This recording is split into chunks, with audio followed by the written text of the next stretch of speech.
ഇപ്പോൾ മുതിർന്ന CPI നേതാവ് ശ്രീ പന്ന്യൻ രവീന്ദ്രൻ ടെലിഫോണായി. ശ്രീ പന്ന്യൻ രവീന്ദ്രൻ, ഒരു സഹപ്രവർത്തകന്റെ വിയോഗ വാർത്തയാണ്. താങ്കൾ എങ്ങനെയാണത് അത് ഉൾക്കൊള്ളാൻ കഴിയുന്നതാണോ?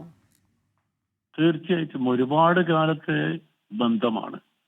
പാർട്ടി എന്ന രീതിയിലുള്ള ബന്ധം, ഒരു സാധാരണ സഖാവ് എന്നുള്ള ബന്ധം.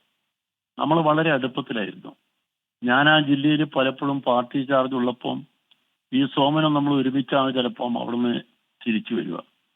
അപ്പൊ സോമൻ അവിടെ വാഴൂർന്ന് അവിടെ പോയി താമസാക്കി ഒരുപാട് കാലം, ഏതാണ്ട് എനിക്ക് തോന്നുന്നു ഒരു 4 പതിറ്റാണ്ടിലധികം കാലം, 4-5 പതിറ്റാണ്ടായിട്ടുണ്ടാവും.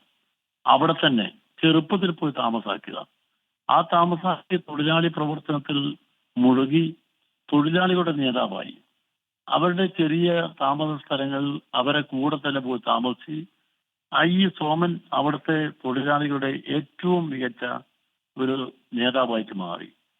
അദ്ദേഹം ഏത് പ്രശ്നങ്ങളും നമ്മൾ ഇടപെടുമ്പോൾ സോമൻ അതൊരു പ്രധാനപ്പെട്ട കണ്ണിയാവും. സോമൻ അതൊക്കെ തൊഴിലാളികൾക്ക് വേണ്ടിയും പ്രസ്ഥാനത്തിന് വേണ്ടിയും നാടിന് വേണ്ടിയും ചെയ്യാൻ, അങ്ങനെയാണ് നമ്മൾ അവസാനം MLA ആക്കിയത്. ഇങ്ങനെ നമ്മുടെ കയ്യിൽ നിന്ന് വിട്ടുപോകും നമ്മൾ ഉദ്ദേശിച്ചില്ല.